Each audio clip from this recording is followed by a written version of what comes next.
Oh my Talk God. about General LeMay. Well, General LeMay, this generation doesn't recognize the name, but was a very famous World War II commander, and later the architect of the Strategic Air Command, and which was really an accomplishment that he lives in, Air Force history. He was the Vice Chief of Staff of the Air Force at the time, and he was coming to Goose Bay to go fishing with a couple of, one was a surgeon, another was a friend of his. And, but the weather was such on leaving Goose Bay in terms of high winds that he was flown out with his two friends to the camp by a larger airplane, a twin-engine amphibian. And then as the weather improved later in the day, I would join that party out there and be with him for the week where we'd go out to different lakes fishing and so on. General LeMay had a reputation for being very, very tough.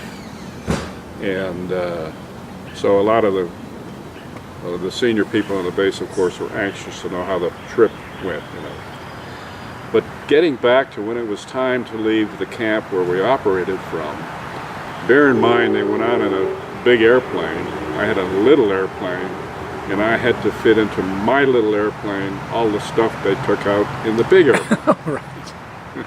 Heavy. And I loaded that. I filled every nook and cranny in that airplane.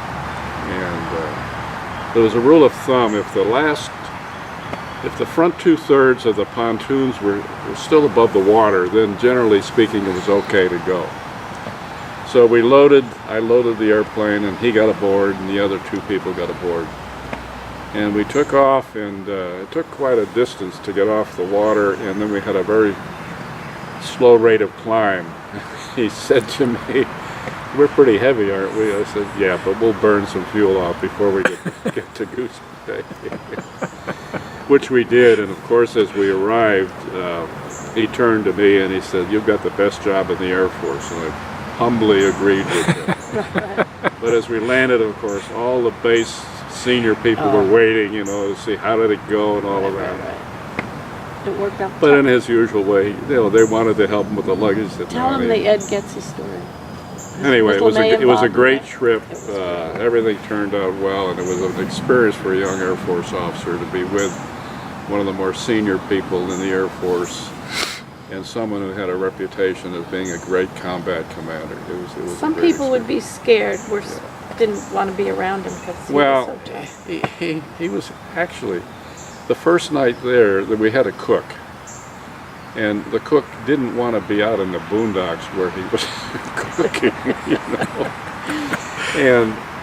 And when it was time for dinner, instead of asking, "General, what would you like to have for dinner?" he came in and said in so many words, "Dinner's ready, it's ready. Come in, get it if you want it now."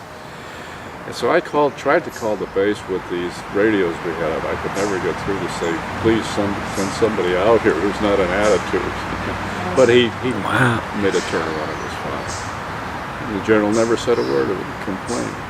We were on the beach one night, and he was doing some target practicing with a small can, and I was with him, and he wasn't hitting it.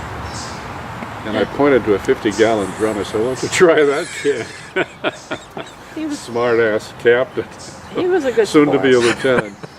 No, he was a good sport. He brushed it off, and he said, "Here, you try it." Was he with you with the Ed Getsy story, or was it another There was general? another.